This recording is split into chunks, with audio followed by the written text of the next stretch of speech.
Hello and welcome to the second video about the IceSave crisis, the banking crisis in Iceland.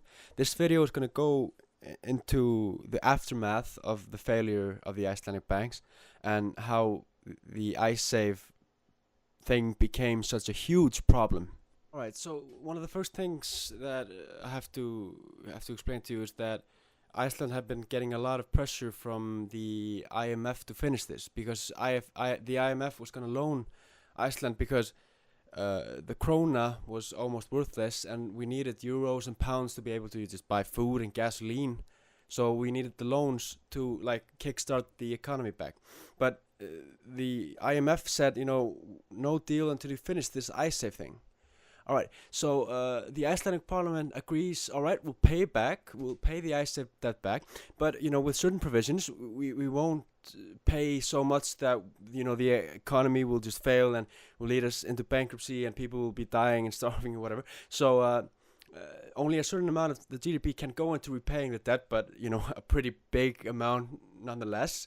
And what happens on the 17th of September, the British and Dutch government pretty much say, no deal. We want full reimbursement. This is not okay. We want the whole thing. And, that or no deal. And the Nordic countries that were going to loan us say, hey, you have to finish this before you get any loans. And obviously we need the loans from the IMF, so we have to finish this right away. And but how are we going to do it? And outrage and Icelandophobia explodes in Britain and the Netherlands, and Icelanders traveling abroad get threatened, beaten, racism pretty much. So the latest, what's been happening now in the news and everybody's talking about, is that on 31st December 2009, the desperate Icelandic parliament votes through a bill that isn't really a bill. It just says, okay, we're going to pay you no matter what, no matter if we have to, like, take everything from the education system, everything from the healthcare, so people can't afford their health bills, can't go to school, stop everything that the government was doing. It would have been a disaster, and people were calculating the numbers that was just, for a small country, just outrageous, man.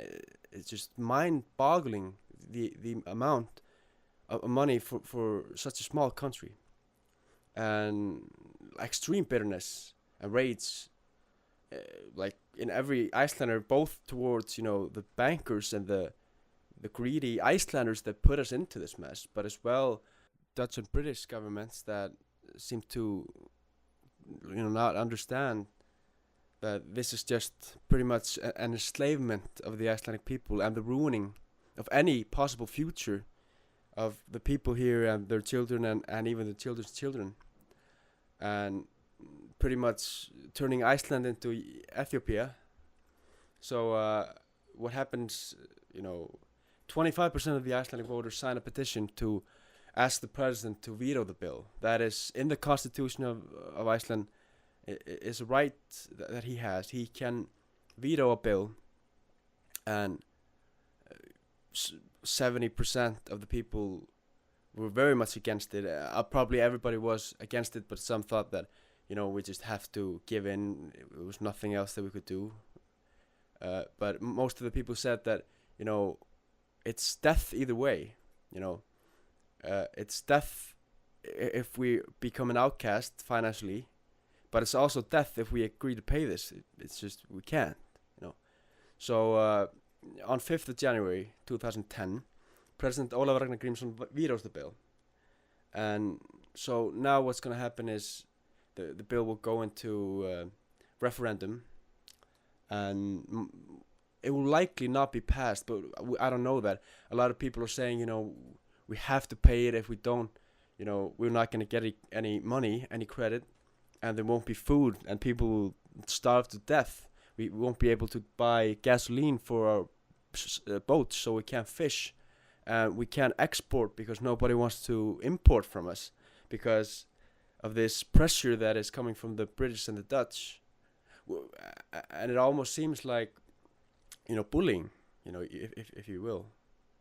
And so what happens then is one of the reasons why I wanted to start this channel, because all this misconception, every major newspaper in Europe with headlines saying, Iceland will not pay. They have no intention of paying, and what's wrong with those Icelanders?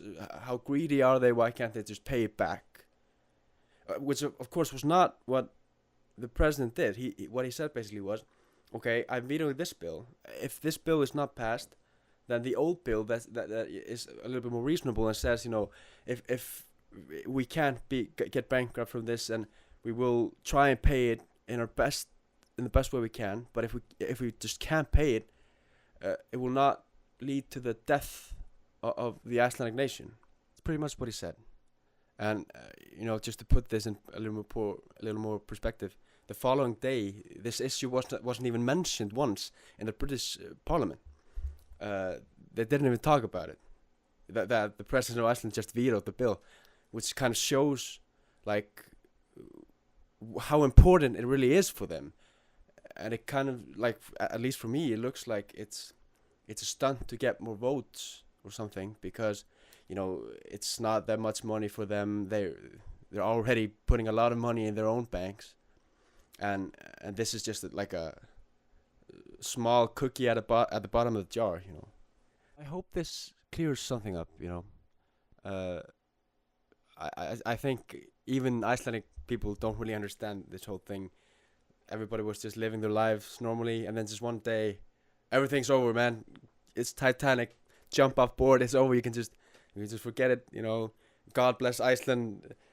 Farewell. The prime minister was the captain of this sinking ship. All of a sudden, people were just looking about like, what?